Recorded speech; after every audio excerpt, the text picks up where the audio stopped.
안녕하세요. 서울 근교에 살고 있는 이혼한 지 얼마 되지 않은 30대 여자예요. 이혼 사유는 남편이 제가 싫어졌다는 것이었는데요. 한때는 제가 없으면 하루도 살 수 없다던 사람이었는데 이혼할 무렵엔 함께 있는 것이 숨막힌다고 하더라고요. 꼴도 보기 싫다면서요. 그렇게 남편과 이혼하고 난 후 그 인간과 재회하게 된 것은 응급실이었네요. 이혼 후 어떤 일이 일어났는지 들어보실래요? 대학병원에서 간호사로 일하면서 같은 병원 의사였던 남편을 만나 결혼했거든요. 그리고 몇 년 뒤 남편은 독립해서 새 병원을 개원했고 전 여전히 대학병원 응급실에 남아 있었고요.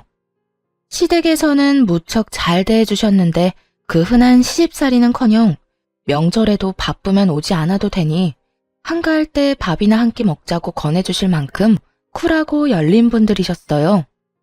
덕분에 남편과는 서로의 자리에서 각자 일에 최선을 다할 수 있었죠. 남편은 시댁 부모님의 도움으로 개원할 수 있었는데 점점 자리를 잡아가고 있었고요. 그런데 병원에 환자가 늘어나면 늘어날수록 남편이 점점 변해가기 시작하더라고요. 예민한 건 둘째치고 점점 절 배우자가 아닌 도우미 정도로 여긴다는 기분이 들 때도 있었어요. 청소는 제대로 하는 거 맞아? 이불 빨래는 언제 했어? 숨 쉴 때마다 목이 쾌쾌해. 여보, 나 밤샘 근무하고 이제 들어왔어. 눈 밑에 다크서클 안 보여? 아, 그랬어? 그러면 오늘은 집에서 쉬면서 대청소랑 이불 빨래 싹 좀 해. 하는 김에 에어컨도 좀 닦고 말이야. 에어컨 청소는 주기적으로 하고 있는 거 맞지? 이 집엔 나 혼자 사는 거야? 어떻게 모든 일을 나만 해? 당신도 손 있고 발 있잖아. 심지어 당신은 야간 진료는 하지도 않잖아. 내가 밤새워 고생하고 온 날엔 당신이 살림 좀 해주면 안 돼? 나도 힘들어. 누가 당신 보고 안 힘들대? 그런데 집안일은 나보다 당신이 더 잘하기도 하잖아. 내가 해봤자 어차피 당신이 다시 하게 될 텐데 이왕 하는 거 잘하는 사람이 하면 2번 일 안 해도 되잖아. 아, 서재도 좀 치워줘. 완전 엉망진창이야. 청소뿐만이 아니었어요. 반찬 투정까지 부리더군요. 어떤 날은 반찬이 마음에 들지 않는다며 있는 대로 짜증을 내고 나가버리기도 했죠. 가장 대접도 못 받는 기분이라나 뭐라나요. 그래도 이런 남편을 보며 이해해보려고 노력했어요. 얼마나 피곤하고 힘들면 저렇게 예민해질까 하며 측은했거든요. 하지만 이런 인내심도 친정을 무시하는 태도 앞에서 결국 폭발했죠. 그날은 친정엄마의 환갑이었어요.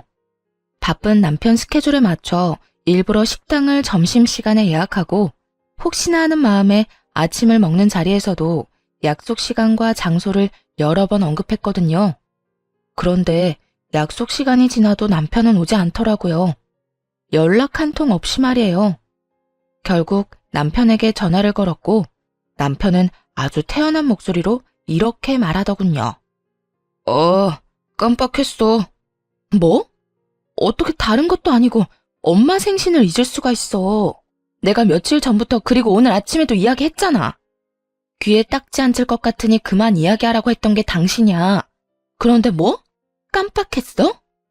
바쁘다 보면 그럴 수도 있지. 돈 좀 보낼 테니까 장모님 드려.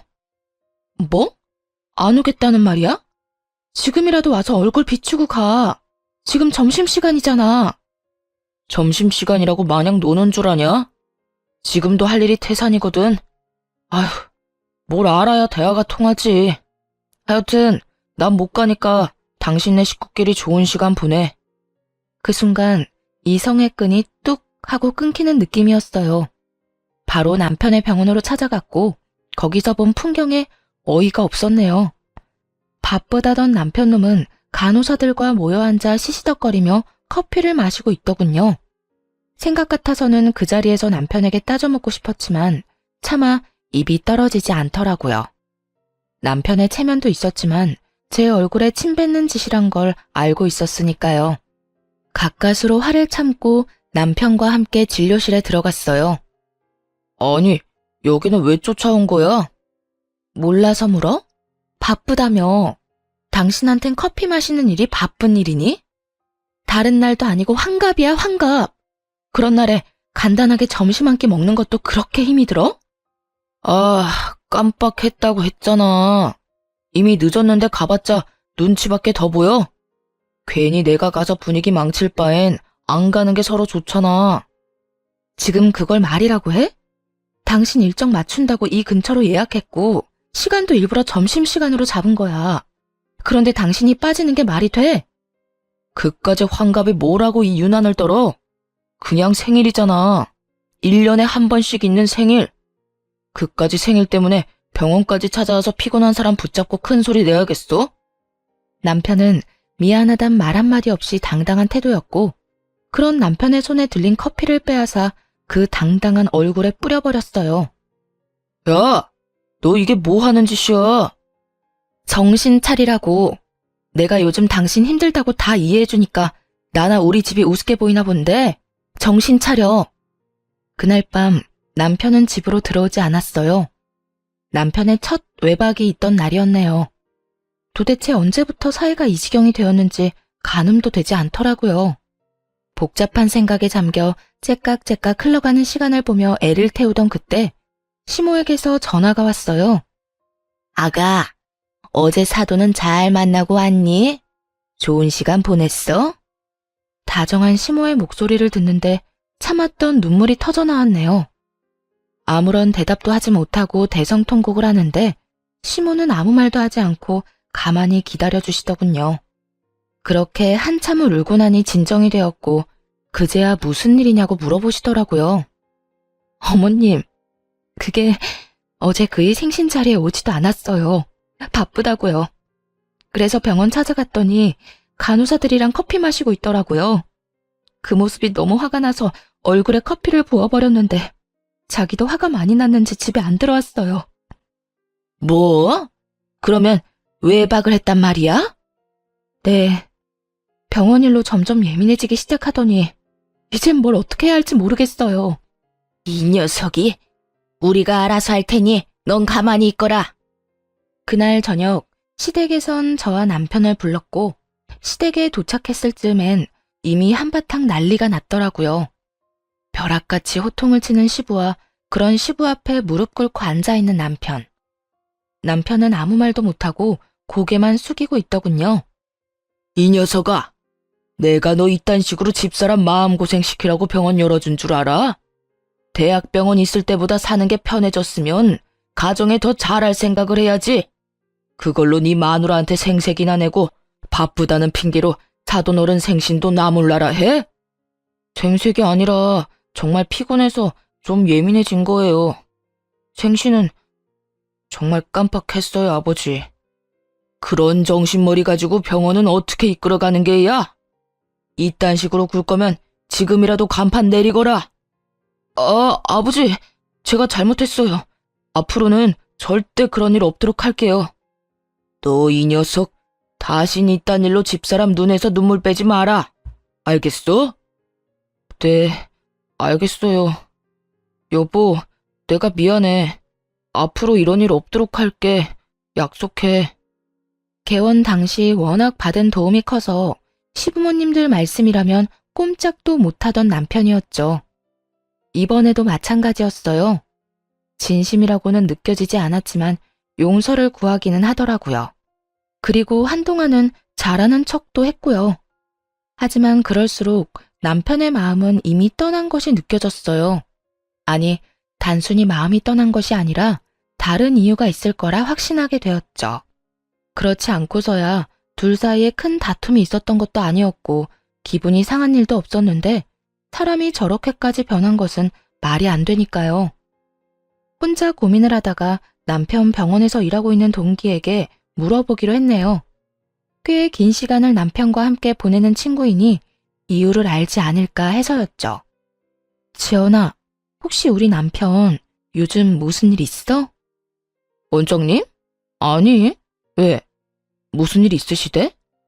아니, 요즘 좀 이상해서 혹시 너는 알까 해서 연락해봤어. 요즘? 이상한 건 없었는데. 조금 예민하시긴 했지. 뭐 그거야 그럴 수도 있는 일이니까. 그거 말곤 다른 이상한 점은 없었는데. 아, 혹시 우리 남편 여자 있는 건 아니겠지? 100번은 넘게 고민하고 물은 말이었는데 이 말을 들은 친구는 듣자마자 깔깔거리고 웃더라고요. 자신이 아는 한 그럴 리가 없다고 말이죠. 뭐? 넌 말이 되는 소리를 해. 네 남편을 어떻게 나보다 더 모르니? 네 남편 매일 병원에서 살다시피 하고 진료 끝나면 바로 집에 가는데. 친구들도 점심시간에 잠시 병원에 와서 보고 가는 게 전부고 따로 약속 잡는 일도 없으신 것 같고 말이야.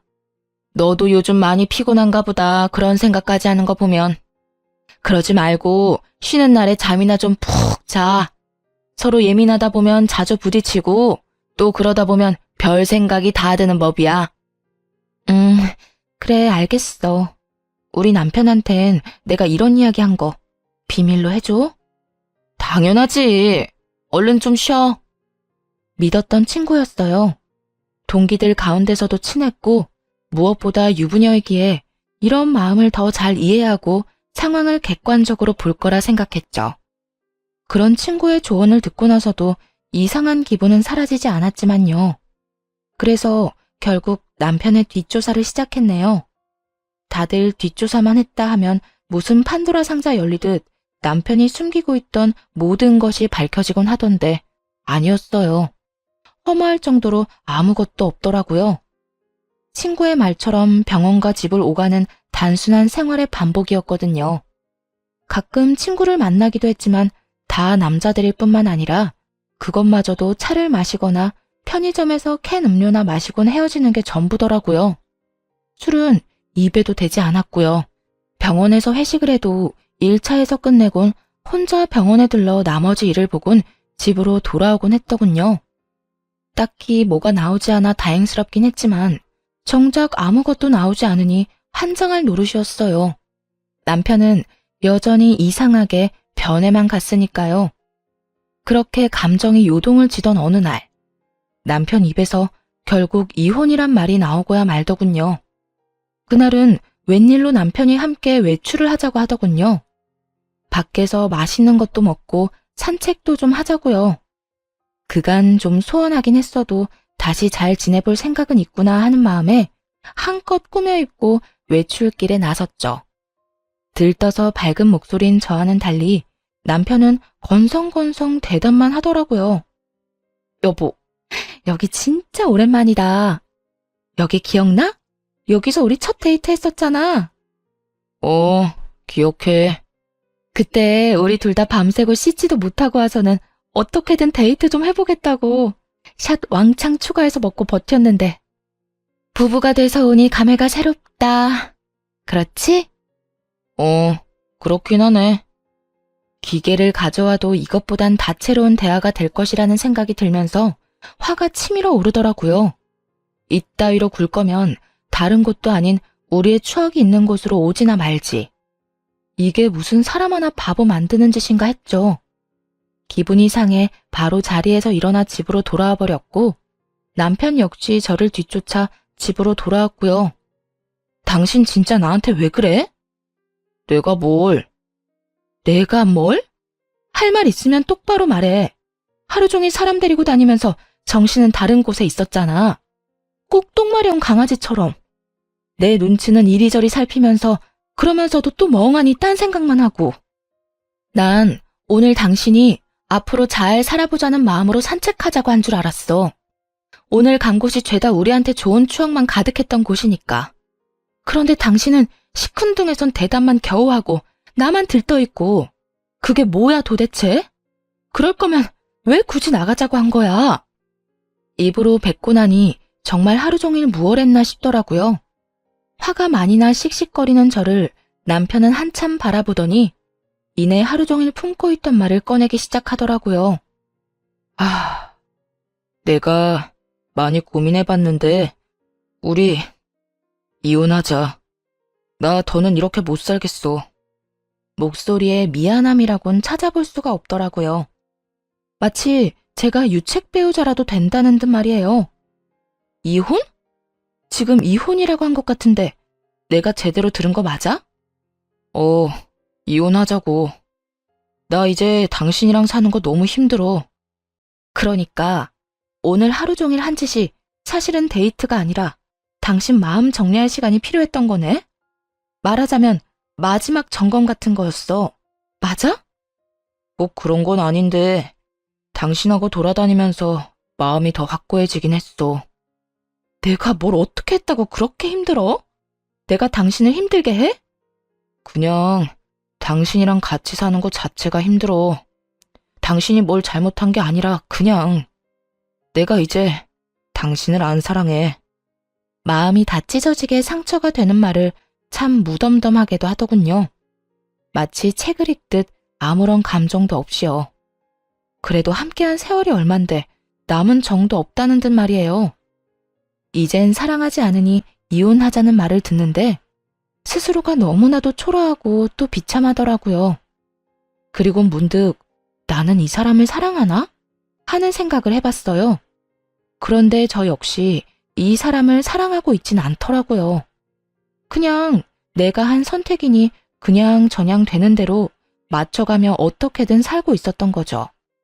우리 부모님 생각해서 그냥 참고 살아보려고도 했는데 이렇게 아무 감정 없이 살아서 뭐하나 하는 생각이 들더라. 이혼만 해주면 재산도 섭섭하지 않게 줄게. 그러니까 조용히 이혼만 해줘. 나 당신이랑 소송 같은 거 할 힘도 없고 마지막을 그렇게 지저분하게 끝내고 싶지도 않아. 알겠어. 그래, 하자. 이혼. 구질구질하게 눈물이라도 흘리며 매달릴 거라 예상했었는지 남편은 그제야 놀란 눈을 하고는 똑바로 쳐다보더라고요. 왜? 내가 울면서 매달리기라도 할 줄 알았어? 아니, 그건 아닌데 좀 더 이유를 물을 거라고는 생각했어. 나 싫다는데 물어서 뭐해. 들어봤자 상처만 깊어질 텐데 뭐. 당신 말 듣고 생각해보니까 나도 당신 사랑하는 건 아니더라. 그냥저냥 어떻게 해서든 잘 살아보려고 맞춰가고 있었던 거지. 당신 말대로 그렇게 살아서 뭐 하겠어. 지금이 조선시대도 아니고 아니다 싶으면 애 없을 때 헤어져야지.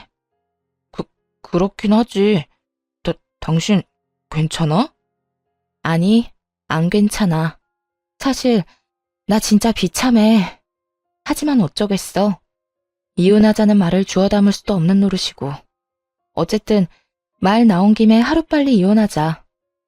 한 공간에 있는 것도 싫다는 남편과의 이혼은 생각보다 더 빠르고 간단하게 끝이 났어요.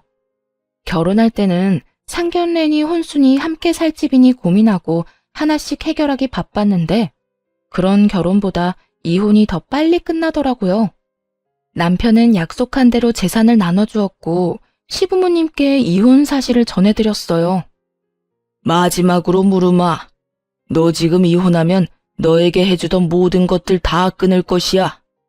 네가 이때껏 벌어들인 것 빼곤 다 뺏기는 신세가 될 텐데 그래도 이혼할 거야? 네, 아버지. 이미 되돌리기엔 늦었어요. 제 마음도 마음이지만 이 사람도 저한테 이제 마음 없어요. 한 공간에 있는 게 숨이 턱턱 막히기 싫은데 어떻게 같이 살겠어요. 남편의 말을 들은 시부는 저의 생각을 조심스럽게 물으시더군요. 아가, 네 생각도 같다 이거니? 네. 제가 싫다는 이 사람 말 듣고 생각해보니 별반 다르지 않은 마음이더라고요. 당시엔 싫은 마음까진 아니었지만 그렇다고 해서 좋은 마음도 아니었어요. 무엇보다 제가 그렇게도 싫다는 사람하고 저도 살고 싶지 않아요, 아버님. 일이 이렇게 돼서 죄송해요. 네가 죄송할 일이냐? 우리가 자식을 잘못 키워 네가 마음고생 많이 했겠구나. 우리가 미안하다, 아가. 아니에요. 두 분은 최선을 다해 잘해주셨는걸요. 이 말을 들은 시부와 시모는 더 화가 났는지 남편을 보며 무서운 얼굴이었죠. 아마 이게 진작 마음이 떠난 남편이 이때껏 제 곁에서 버텼던 이유였겠죠. 너는 각오하고 있겠지? 우선 카드부터 내놓거라. 집도 처분해서 줄 건 주고 남는 건 가지고 오고.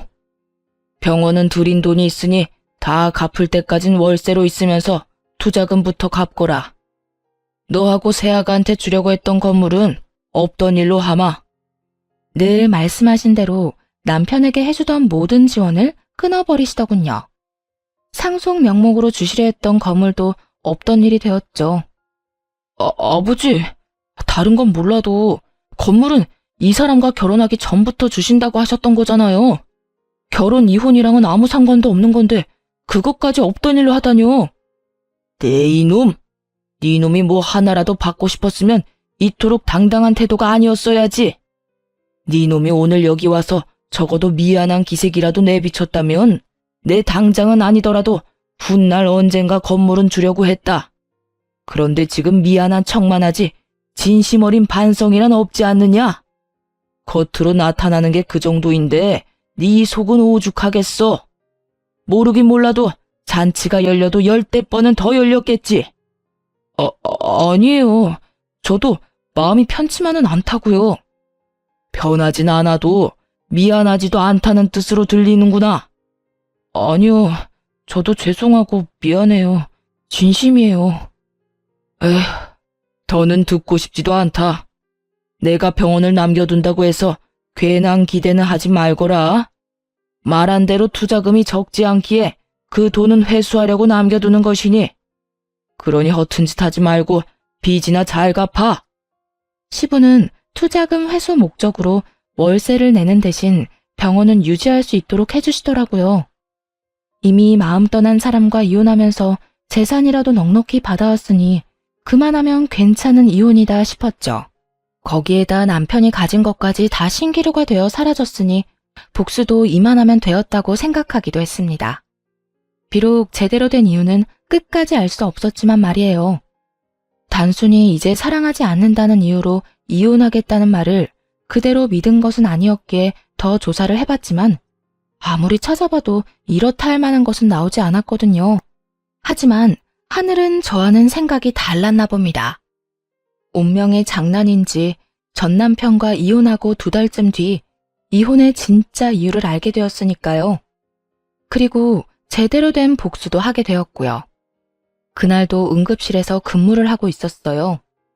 크고 작은 사고가 많은 응급실이라 늘 긴장된 상태로 대기하는 편인데 그날따라 유난히 심하게 두근거리더라고요. 오늘따라 왜 이렇게 안절부절 못해? 집에 무슨 일 있어? 이혼한 돌싱녀가 집에 일이 있을 게 뭐가 있어. 그냥 계속 뭐가 이상해. 느낌이 싸해. 그렇게 주변에서도 제 불안을 느낄 정도의 싸한 예감이 이어지던 그때 큰 교통사고로 인해 긴급한 상황의 환자가 연이어 들어오더군요. 급하게 환자를 향해 달려갔고 환자의 얼굴을 확인하고는 그 자리에서 아무것도 못한 채 멍하니 서 있을 수밖에 없었습니다. 그 환자는 바로 남편과 제 동기 친구였거든요. 전 남편의 호의로 한 차에 타고 있었다기엔 새벽 3시에 가까운 시간. 누가 봐도 불륜임을 알 수 있는 상황이었어요. 심지어 임신 상태더군요. 아빠가 누구인지 쉽게 확인할 수도 없는 아이를 말이죠. 멍해서 억장이 무너지는 기분조차 들지 않더라고요. 아니, 오히려 그제야 왜 이혼까지 하게 되었는지 이해가 되며 속이 뻥 뚫리는 기분마저 들었어요. 배신감이요? 그딴 감정도 들지 않았어요. 그저 두 사람이 저를 속이고 어떻게 외도를 저질러 왔는지 그 과정이 머릿속에 쉽게 그려지더라고요. 흥신소에서도 두 사람의 외도 증거를 잡지 못한 이유는 병원에 있었죠. 병원에는 뒷문이 있었는데 간호사들도 알지 못하는 전 남편의 진료실 뒤편에 있는 작은 문이었어요. 상간녀는 그곳으로 몰래 오가며 남편과 불륜을 저질렀던 거죠. 우선 상간녀의 남편과 전 시부모님들을 병원으로 불렀어요.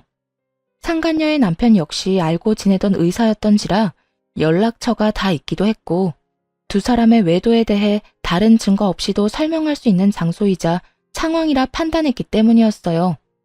더불어 상황이 상황인지라 전 남편에겐 보호자가 필요한 순간이기도 했고요. 제일 처음 병원에 도착한 것은 전 시부모님들이었어요. 어찌나 놀라셨는지 신발도 제대로 신지 못하고 오셨더군요. 아가야, 이게 무슨 일이니? 우리 아들이 사고라니? 얼마나 큰 사고길래? 그게 상황이 좋지 않아요. 일단 제가 사인해서 수술은 들어갔는데 어떻게 될지. 저도 장담할 수가 없어요, 어머님. 어쩌니? 이 새벽에 왜 운전을 하고 돌아다닌 게야? 혼자였니? 아니면 누가 옆에 있었니? 그게 혼자는 아니었어요. 전 시모는 저의 곤란한 표정을 보더니 말하지 않아도 안다는 듯 손을 꽉 잡으셨고 전 시부는 두 눈을 질끈 감으시더군요. 저보다도 두 분이 더 상처를 받으신 듯 잡은 두 손이 미세하게 떨리고 있더라고요. 전 괜찮아요. 그런데 그 사람 상태가 생각보다 좋지 않아요. 일단 다른 건 생각하지 마시고 지금은 수술 생각만 하기로 해요. 보호자 대기실 저쪽에 있으니 가셔서 몸부터 좀 녹이세요. 그래, 일단은 애 몸부터 생각합시다. 아가, 너도 얼굴이 좋지 않아. 따뜻한 것 좀 마시고 일하거라. 응? 네, 아버님. 그렇게 전 남편의 상태를 전하고 두 분을 진정시키고 응급실로 돌아왔는데 상간녀의 남편이 뛰어들어오더군요. 가운을 입고 뛰어들어오는 걸 보니 병원에 있다가 달려오는 길인 듯 했어요. 수민 씨, 우리 지연이 많이 다쳤어? 걱정하며 뛰어들어오는 상간녀의 남편을 보며 고민이 되지 않았던 건 아니었어요. 굳이 둘의 불륜 사실을 지금 밝히는 게 맞을까 해서요. 그런데 지금 이야기하지 못하면 나중은 없을 듯 했고 그렇다고 덮고 지나갈 만큼 바보는 되고 싶지 않았어요. 그래서 결심했죠. 그 순간에 모든 사실을 밝히기로요. 그게 지연이는 그나마 괜찮은데 우리 전 남편이 많이 다쳤어요. 함께 있었더라고요. 전 남편이라면 그러면 둘이 같이 차 타고 가다가 사고가 났단 말이야? 지금 이 시간에 두 사람이 함께 있을 일이 뭐가 있어? 설마 아니지? 믿을 수 없다는 듯 멍하니 바라보는 상간녀의 남편을 보는데 그 심정이 이해가 되더라고요. 갑작스럽게 이혼 통보를 들었을 때가 떠오르며 말이죠. 절로 나오는 한숨을 내쉬며 다른 사실을 알려주었어요.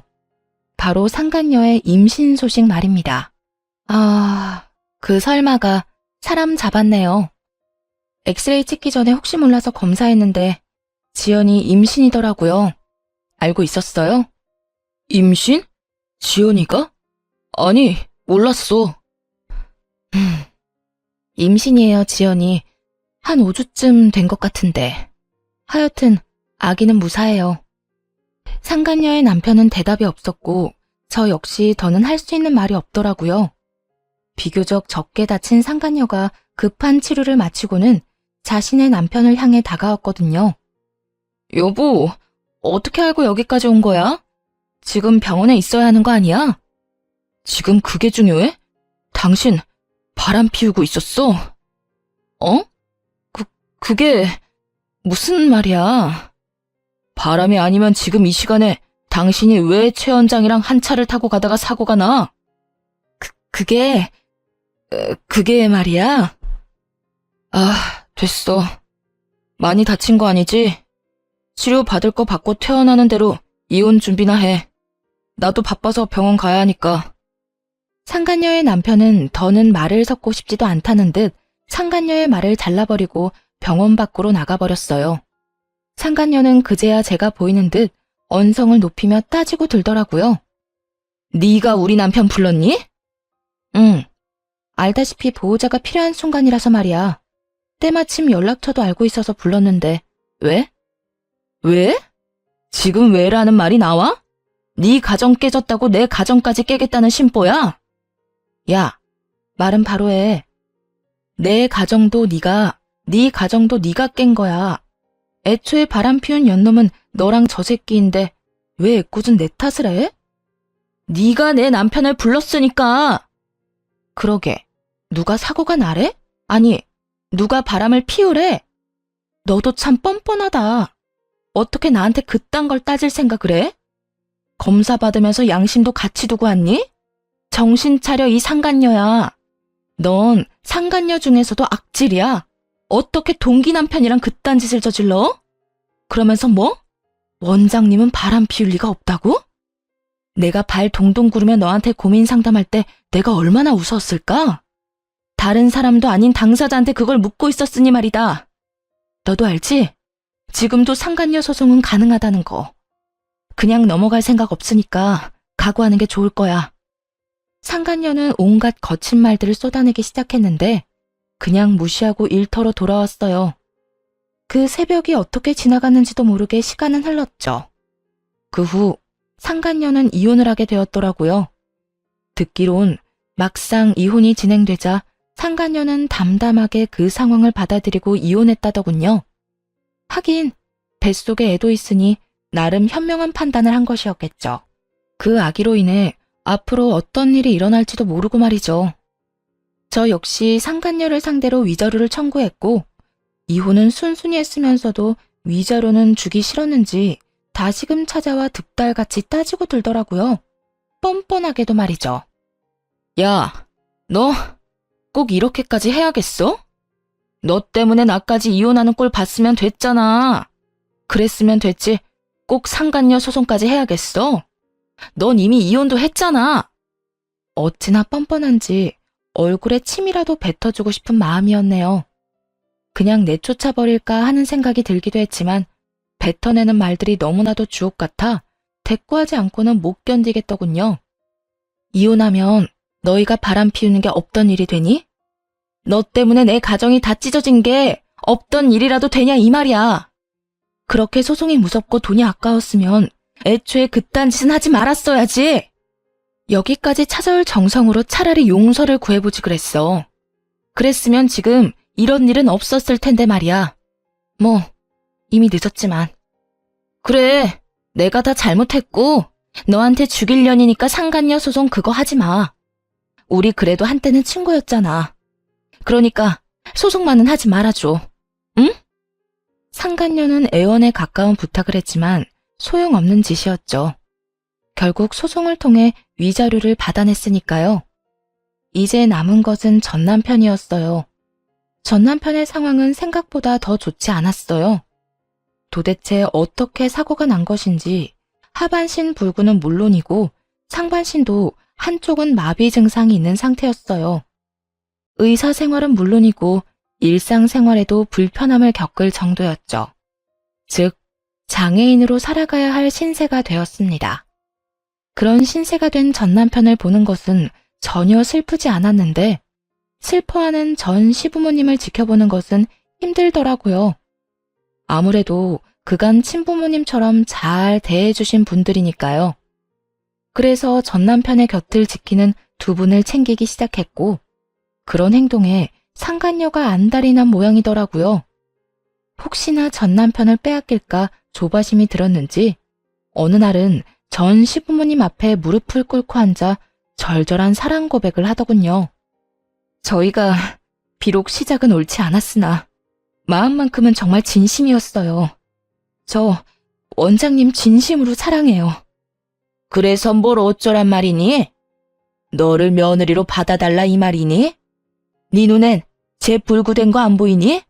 그래도 상관없다 이거야? 네, 저는 상관없어요. 원장님 상황이 어떻든 전 원장님을 사랑해요, 어머님. 그러니까 저 좀 예쁘게 봐주세요. 제가 살면서 정말 잘할게요. 저 받아주신 거 절대 후회할 일 없도록 잘할 자신 있어요. 그래, 그러려무나. 전 시댁에서 허락을 하니 상간녀는 부잣집에 시집갈 생각에 기쁜 내색을 감추지 않더라고요. 하지만 그것도 잠시였어요. 전 시댁에선 병원도 빼앗고 그나마 지원해주던 병원비마저 끊어버렸으니까요. 불구가 된 아들을 버리기는커녕 데리고 살아준다는데도 불구하고 이토록 냉정하게 구신 이유가 다 있었어요. 저와 전 남편이 이혼한 이유가 상간녀 때문이라는 걸 다 아시기도 했고 무엇보다 전 남편 옆을 지키고자 하는 상간녀의 의도가 뻔히 보였기 때문이었죠. 여러 사람 눈에서 피눈물이 나게 하고 자기는 호의호식하며 살겠다는 그 추악한 의도가 말이죠.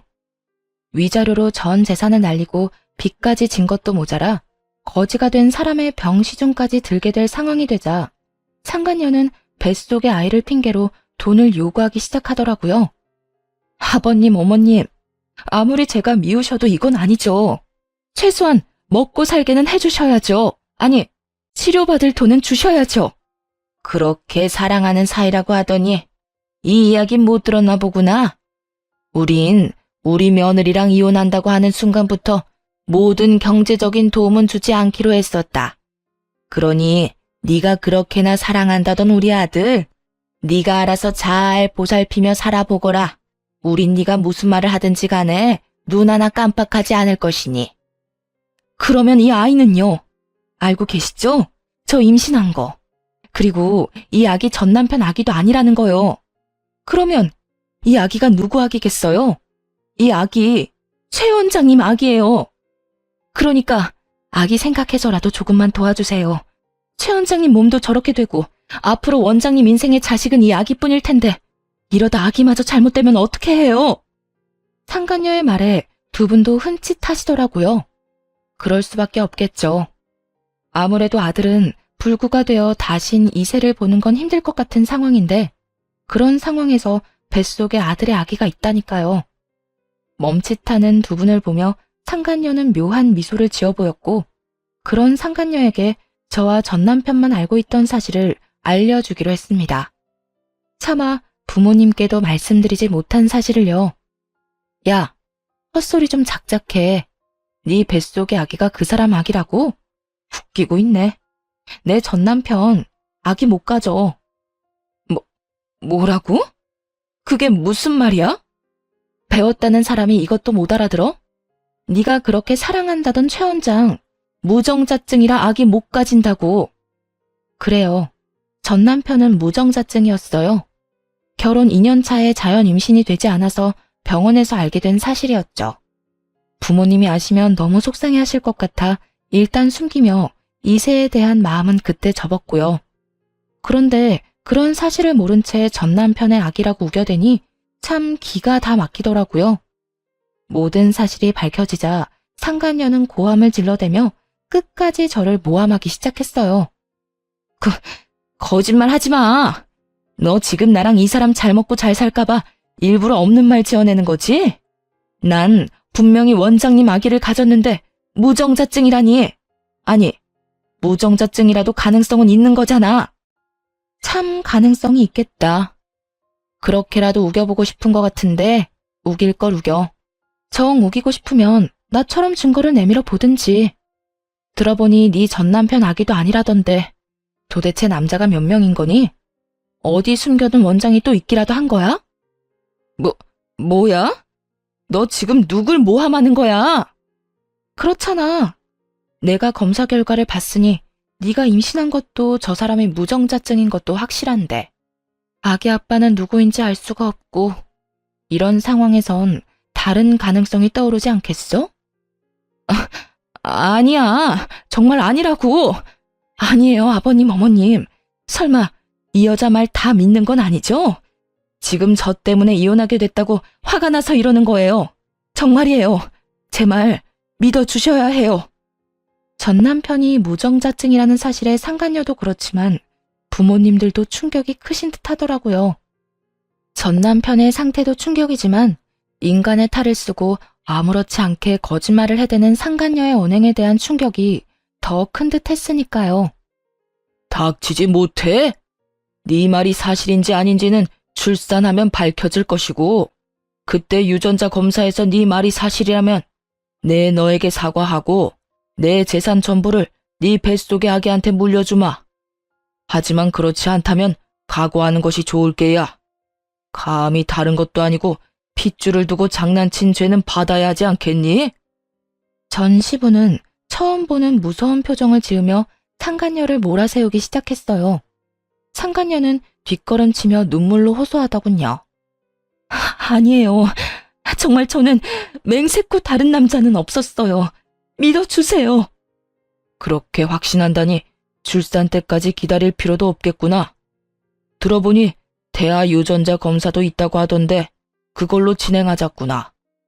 네 말대로 네 뱃속의 아기가 우리 아들 핏줄이라면 우리한테 귀한 손주인데 힘들게 키울 수는 없는 노릇이니.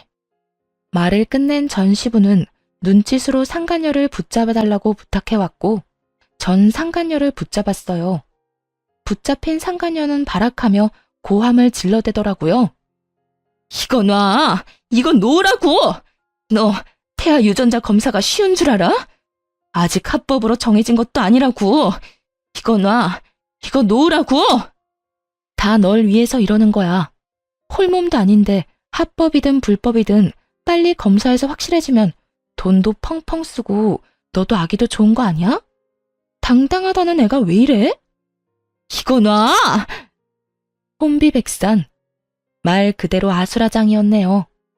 상간녀는 있는 힘껏 저를 뿌리치고 도망쳤는데 그런 상간녀의 모습을 설명하기에 딱 어울리는 말이더군요.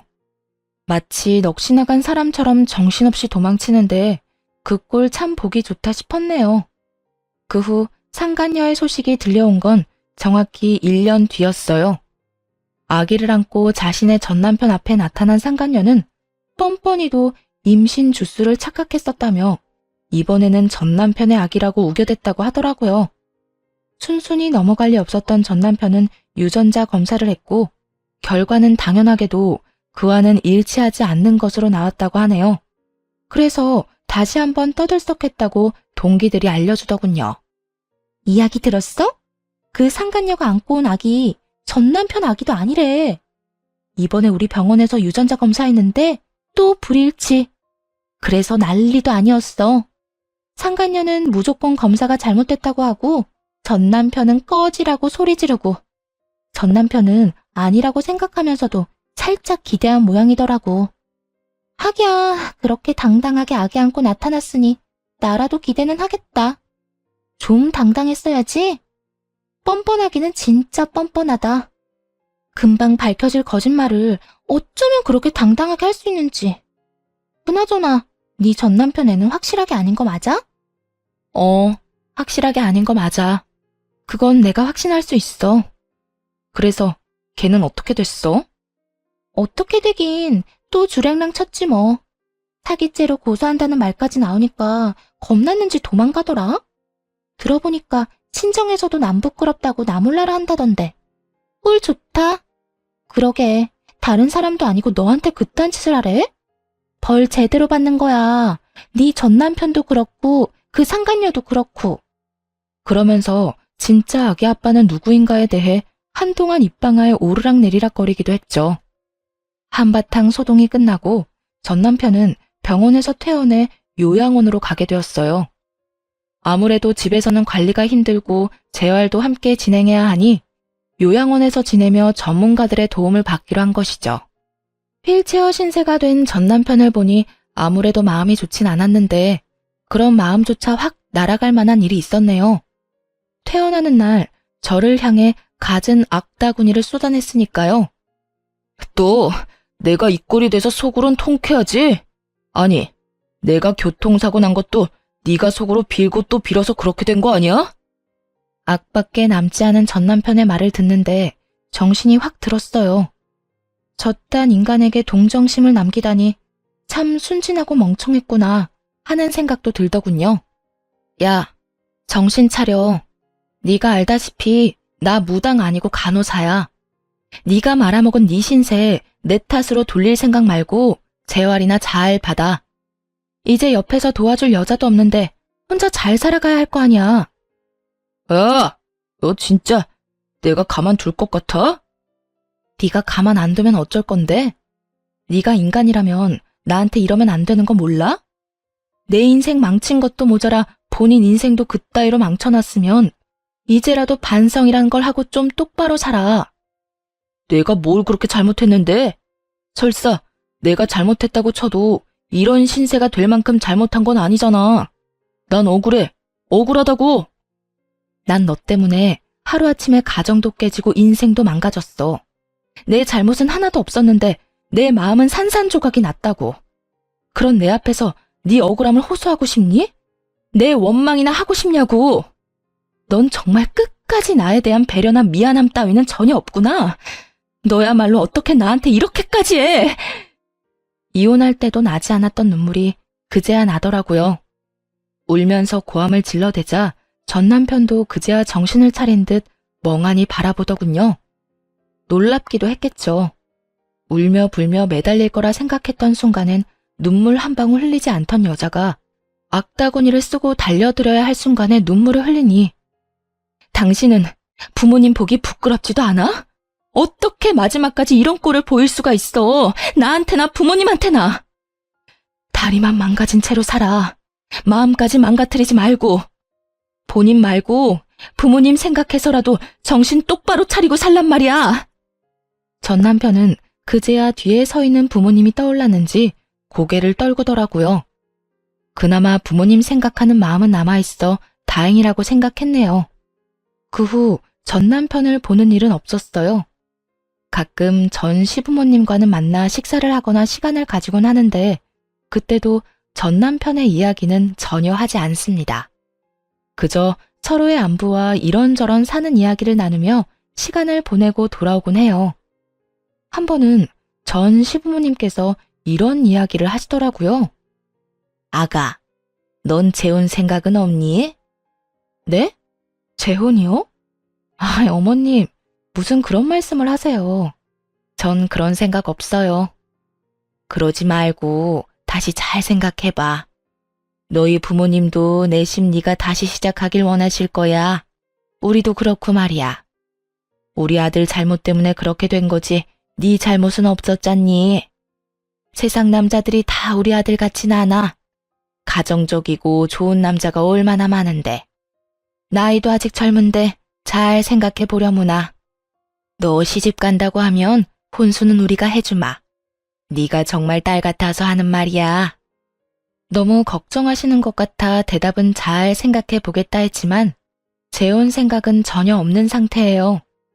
마음에도 정해진 양이 있다고 하는데 이미 전 남편에게 온 마음을 다 쏟은 것 같거든요. 사랑도 미움도 무관심도 말이에요. 언젠가 이 마음들이 다시 채워진다면 그때는 다시 좋은 사람을 만날 수도 있지 않을까요? 요즘 전 병원을 그만두고 휴식을 취하고 있는 중이에요. 너무 많은 일이 있기도 했고 간호사라는 직업에 대한 회의감이 들어서요. 갈림길에 서서 고민을 하는 단계라고나 할까요? 요즘엔 유아교육에 대해 공부를 하고 있긴 한데 이 어두운 터널을 벗어나 무엇을 하며 살아갈지 기대되는 요즘이네요. 이로써 저의 사연은 끝이 났네요. 긴 사연 함께 해주셔서 감사합니다.